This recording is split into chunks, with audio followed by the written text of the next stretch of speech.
ଏଭଳି ଏକ ବିଶେଷ କାର୍ଯ୍ୟକ୍ରମକୁ ଯେଉଁ କାର୍ଯ୍ୟକ୍ରମରେ ଆମେ ଉପକୂଳ ସୁରକ୍ଷା ବିଷୟରେ ଏକ ରାଲି କରୁଛୁ, ପଦଯାତ୍ରା କରୁଛୁ, ଚାଲି ଚାଲି ପୁରା ବାଲେଶ୍ୱର ଜିଲ୍ଲାରେ କରିବୁ ଏବଂ ଆପଣମାନଙ୍କୁ ବିଶେଷ ବୁଝିବା ଦରକାର ନାହିଁ। ଆପଣମାନେ ସଚେତନ ଅଛନ୍ତି। ଆପଣଙ୍କ ସ୍କୁଲରେ ସେଥିପାଇଁ ସେ କମ୍ପିଟିସନ କରାଯାଇଥିଲା, ଯାହାଫଳରେ କି ଆପଣମାନେ ସଚେତନ ହେବେ। ରାସ୍ତାରେ ମଧ୍ୟ ଆମେ ମୁଁ ପିଲାମାନଙ୍କୁ ପଚାରୁଥିଲି ସ୍କୁଲରେ କି ଅଷ୍ଟମ କି ନବମ ଗଲେ ସବୁ କ'ଣ ହେଉଛି, ଭଲ ହେଉଛି ନା? ହଁ ଭଲ ହେଉଛି। ଆମେ ଡଲଫିନ୍ ସୁରକ୍ଷା କରିବା, ଆମେ କଇଁଛ ସୁରକ୍ଷା କରିବା, ସେମାନେ ତାଙ୍କ ମନରୁ କହୁଛନ୍ତି। ରାସ୍ତାରେ କେଉଁ ସବୁ ଠିଆ ହେଇକି ଦେଖୁଛନ୍ତି। ତେଣୁ କୌଣସି ଭାଷଣ ମାଧ୍ୟମରେ ରାସ୍ତାରେ ଆମେ ଯଦି କୋଉଠି ଭାଷଣ କରିଥାନ୍ତୁ ବା କୋଉ ଜାଗାରେ କରିଥିଲେ 50-100 ହୁଅନ୍ତା, କିନ୍ତୁ ଏ ପୁରା ଗାଁ ଗଲା ଲୋକମାନେ ସମସ୍ତେ କେତେ ସୁନ୍ଦର ଭାବରେ ଏ ବିଷୟରେ ସଚେତନ ହେଲେ ହେଉଛନ୍ତି ମଧ୍ୟ। କିନ୍ତୁ ଆମର ପିସିସିଏ ଗୋଟିଏ କମେଣ୍ଟ କରୁଥିଲେ ଯେ ଏ ଜାଗାରେ ବହୁତ ପଲିଥିନ୍ ପଡୁଛି, ଆମେ ଏ ପୁରାଇ ଅଞ୍ଚଳକୁ ମଧ୍ୟ ପଲିଥିନ୍ ମୁକ୍ତ କରିବା, ସେଇଟା ମଧ୍ୟ ଆମେ ସଚେତନ ଯେ ଆମେ କାହିଁକିନା ଏଇ ଯେଉଁ ପଲିଥିନ୍ଟା ଯାଇକି ସମୁଦ୍ରରେ ପଡ଼ିବ ଏବଂ ସମୁଦ୍ରରେ ପଡ଼ିଲେ କଇଁଛ ମିଳିବ, ସମୁଦ୍ରରେ ପଡ଼ିଲେ ଡଲଫିନ୍ ମିଳିବ, ମାଛ ମିଳିବେ, ସେମାନେ ମରିଯିବେ। ଆଉ ସେମାନେ ମରିଗଲେ ଆମର ମଧ୍ୟ ଜୀବନ ଜୀବିକା ନଷ୍ଟ ମାନେ ସବୁ ଅସୁବିଧା ହେଇଯିବ। ଯୋଉଥିପାଇଁ ଏଇ ଉପକୂଳ ଯଦି ସୁରକ୍ଷିତ ରହିବ ତାହେଲେ ଭିତରେ ଏରିଆ ସୁରକ୍ଷିତ ରହିବ। ଆମର ଯୋଉ ଫିଲ୍ଡ ଡାଇରେକ୍ଟର ସାର୍ ଅଛନ୍ତି ସେ ବାଘକୁ ସୁରକ୍ଷିତ କରୁଛନ୍ତି ଶିମିଳିପାଳରେ। ଯଦି ଉପକୂଳ ସୁରକ୍ଷା ନ ରହିଲା, ଝଡ଼ ବାତ୍ୟା ଆଦି ମାଡ଼ିଗଲା, ତାହେଲେ ସେ ବାଘ ବି ରହିବ ନାହିଁ, କେହି କିଛି ରହିବେ ନାହିଁ। ତେଣୁକରି ଆପଣମାନେ ହେଉଛନ୍ତି ପ୍ରଥମ ପ୍ରକୃତିର ଯୋଉଟା କି କ୍ଲାଇମେଟ ଚମ୍ପିୟନ। ଆପଣମାନେ ସମସ୍ତ ଗ୍ରାମବାସୀ ହେଉଛନ୍ତି ପ୍ରକୃତ କ୍ଲାଇମେଟ ଚମ୍ପିୟନ।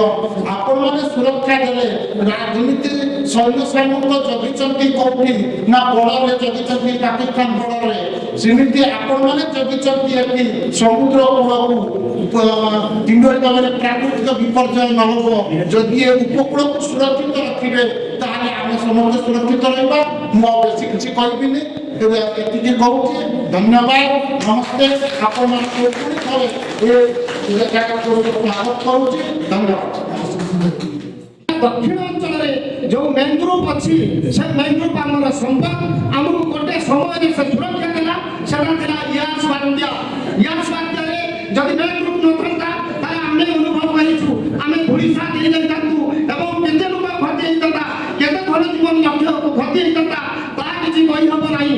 ଏ ଅଞ୍ଚଳରେ ଆଉ ଗୋଟେ ଜିନିଷ ଘଟିଲା 98 ମସିହାରେ କେବେ ଗୋଟେ 98 ଗୋଟେ ହେଇଥିଲା ଆପଣଙ୍କର ଗୋଟେ ବଡ଼ ବାତ୍ୟା। ସେ ବାତ୍ୟାରେ ଏ ଅଞ୍ଚଳରେ ଗଛ ଆପଣଙ୍କର ସମ୍ପୂର୍ଣ୍ଣ ଭାବରେ ନଷ୍ଟ ହେଇଗଲା। ଆମେ 2ଟା ଡିଜିଜରେ ଆମେ ଅଙ୍ଗେ ଅଙ୍ଗେ ଲିଭେଇଲୁ, ମାନେ ସେଥିରେ ସଂଗ୍ରହ ଜାଣିଲୁ 2ଟା ଡିଜିଜ୍। ଗୋଟେ ହେଉଛି ନଡ଼ିଆ ଗଛରେ ଲାଗିଗଲା ଆପଣଙ୍କର ପୋକ, ଏମିତି ମାତ୍ରାରେ ନଡ଼ିଆ ସବୁ ଖାଟା ଖାଟା ହେଇଗଲା ଏବଂ ନଡ଼ିଆ ଭଲ ଫଳି ନଥିଲା। ଏବେ ଧୀରେ ଧୀରେ ଆପଣ ଦେଖନ୍ତୁ ସେଦିନରୁ ଜଙ୍ଗଲ ସୁରକ୍ଷା ତ ଆରମ୍ଭ ହେଇଛି। ଜଙ୍ଗଲ ଯାହା ହଉ ଆମେ ଅଞ୍ଚଳରେ ଖୁସି 95-100% ଏଟା ସକ୍ସେସ୍ ହେଇସାରିଛି। ଏଥିରେ କାହାକୁ କିଛି କହିବାର ନାହିଁ, ଏଟା ଦେଖିବାର ନାହିଁ। ଏ କଥା ଆମେ ହୃଦୟଙ୍ଗମ କରିଛୁ ଯେ ଜଙ୍ଗଲ ଉପରେ ଅନ୍ତର୍ଭୁକ୍ତର ଯେମିତି ମାତ୍ରାରେ ନଜର ନାହିଁ ଡାଳ କାଟିବାରେ। ଆଉ ଗୋଟେ ଥିଲା ଦେଶୀ ମାଛକୁ ଲାଗିଗଲା ଗୋଟେ ପ୍ରକାର ଟେନସନ୍ ଭଳିଆ କୁହାଯାଉଥିଲା, ସମସ୍ତ ଦେଶୀ ମାଛ ମରିଯାଉଥିଲା। କିନ୍ତୁ ଆଜି ମନେ ହୁଏ ଧୀରେ ଧୀରେ ଏ ଅଞ୍ଚଳର ଜଙ୍ଗଲ ବଢ଼ିଲାରୁ ତାର ଯେଉଁ ପୂର୍ବ ସ୍ଥିତି ଫେରି ପାଇବାରୁ ସେଗୁଡ଼ିକ ମଧ୍ୟ ଉଭେଇ ଗଲାଣି ଏବଂ ଉଭେଇ ମଧ୍ୟ ଯାଇଛି, ଆଗକୁ ମଧ୍ୟ ଯିବ। ବାକି ତକ ଆଜି ଏହି ସମୟରେ ମୁଁ ଆପଣ ସମସ୍ତଙ୍କୁ ନିବେଦନ କରିବି, ଯେହେତୁ ଆମେ ସମୁଦ୍ର କୂଳରେ ଅଛୁ ଏବଂ ଆମ ଯେଉଁ ଜୈବ ବିବିଧତା ଅଛି ତାହା ଗୋଟେ ଛୋଟିଆ ଶବ୍ଦ ନୁହେଁ। ଏ ଯେଉଁ ମଣିଷ ଏବଂ ଜୀବଜନ୍ତୁ ଗୋଟେ ସାଇକ୍ଲୋନରେ ବଞ୍ଚିବାକୁ ପଡ଼ିବ, ଖାଲି ମଣିଷ ବଞ୍ଚିଲେ ହବ ନାହିଁ। ଆପଣମାନେ କହିଲେ ଗୋଟେ ବୃକ୍ଷ ଆପଣଙ୍କୁ ଜୀବନ ଦେଉଛି, ଅକ୍ସିଜେନ ତ ଦେଉଛି, ଅମ୍ଳଜାନ ତ ଦେଉଛି, ଛାଇ ତ ଦେଉଛି, ଫଳ ତ ଦେଉଛି।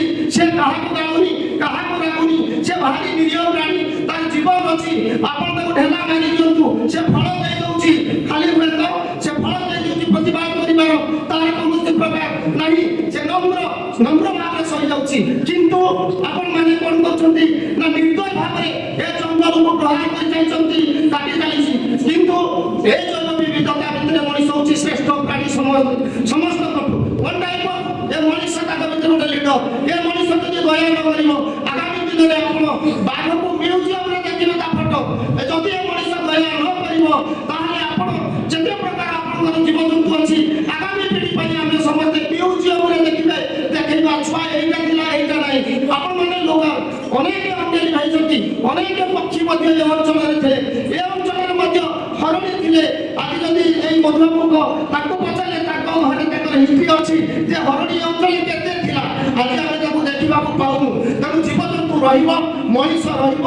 ବାକି ଆମେ ମଣିଷକୁ ନିବେଦନ କରିବା ଯେ ମଣିଷ ତୁମେ ଏତେ ନିଷ୍ଠୁର ହୁଅନ୍ତୁ ନାହିଁ, ଯେହେତୁ ଆପଣମାନେ ଏ ଜୀବଜଗତ ଭିତରେ ଶ୍ରେଷ୍ଠ ପ୍ରାଣୀ ଯାହା ଈଶ୍ୱର କହନ୍ତି, ଯାହା ମାନବବାଦ କହୁଛି, ଯାହା ମଣିଷ କହୁଛି।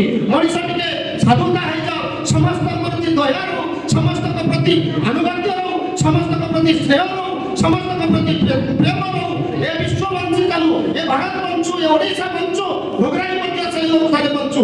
ବାକି ଆପଣମାନେ ଏ ବହୁତ ବିଭାଗ ଆପଣମାନେ ଦେଖିଛନ୍ତି, କଲେକ୍ଟର ବିଭାଗ ଦେଖିଛନ୍ତି, ତହସିଲ ବିଭାଗ ଦେଖିଛନ୍ତି, ପୋଲିସ ବିଭାଗ ଦେଖିଛନ୍ତି। ମୁଁ ବହୁତ ସମୟ ଖୁସି ହୁଏ ଫରେଷ୍ଟ ବିଭାଗରେ ଚାକିରି କରିବା ପ୍ରତ୍ୟେକ ବାବାଙ୍କର ଗୋଟେ ସ୍ୱପ୍ନ ହେବା ଦରକାର। କାରଣ ସେ ବିଭାଗରେ ଏମିତି ବିଭାଗ ଯାହା ମଣିଷକୁ ଜୀବନ ଦେଉଛି, ମଣିଷକୁ ମଧ୍ୟ ଆଧାର ନେଇପାରୁଛି, ମଣିଷକୁ ସୁସ୍ଥ ବାତାବରଣକୁ ନେଇପାରୁଛି, ମଣିଷକୁ ଆଗାମୀ ପିଢ଼ି ବଞ୍ଚି ରହିବା ପାଇଁ ସୁଯୋଗ ଦେଉଛନ୍ତି ଏବଂ ସେ ସୁଯୋଗ ତାଙ୍କୁ ହିଁ ମିଳୁଛି। ତେଣୁ ତାଙ୍କର ବାବା ମା ଧନ୍ୟ, ତାଙ୍କର ଚାକିରି କରିବା ମଧ୍ୟ ସାର୍ଥକତା ଅଛି ଯଥେଷ୍ଟ ମାତ୍ରାରେ। ଭୋଗରାଇରେ ସେ ବହୁତ ଦିନ ଗଲାଣି, କିନ୍ତୁ ସରକାର ଆଜି ତାକୁ ଖୋଜି ଯାଇଛନ୍ତି। କାରଣ ତାଙ୍କ ଭିତରେ ସେ ମେଜାଜ ଅଛି ଯେ ଏ ସମାଜକୁ ସେ ଦିଗ୍ଦର୍ଶନ ଦେଇପାରିବେ। ସେହି ପ୍ରକାର ତାଙ୍କ ପାଖରେ ଅଭିଜ୍ଞତା ଅଛି, ସେହି ପ୍ରକାର ତାଙ୍କ ପାଖରେ ମଧ୍ୟ ଈଶ୍ୱରଙ୍କ ତରଫରୁ ଯଥେଷ୍ଟ ଗୁଣରେ ପରିପୂର୍ଣ୍ଣ ଅଛନ୍ତି। ତେଣୁ ଆଜି ଏହି ସ୍ୱଳ୍ପ ସମୟରେ ମୁଁ ସମସ୍ତଙ୍କୁ ନିବେଦନ କରିବି, ଆମ ଭୋଗରାଇବାସୀଙ୍କୁ ନିବେଦନ କରିବି, କୋଷ୍ଟାଲ ବେଲ୍ଟର ସମସ୍ତ ମାଆମାନଙ୍କୁ, ଭାଇମାନଙ୍କୁ ଏବଂ ଛୋଟ ପିଲାମାନଙ୍କୁ ଅନୁରୋଧ କରିବି ଏହି ସଭା ମାଧ୍ୟମରେ, ଏହି ମଞ୍ଚ ମାଧ୍ୟମରେ କିଭଳି ଭାବରେ ଏ ଜଙ୍ଗଲ ବଞ୍ଚି ରହୁ, ଏ ମଣିଷ ସମାଜ ଦୃଷ୍ଟି ରହୁ, ଆମେ ସମସ୍ତେ ସୁସ୍ଥ ବାତାବରଣ ଭିତରେ ଜୀବନଯାପନ କରି ଏତିକି କହି ମୁଁ ମୋର ବକ୍ତବ୍ୟ ଶେଷ କରୁଛି।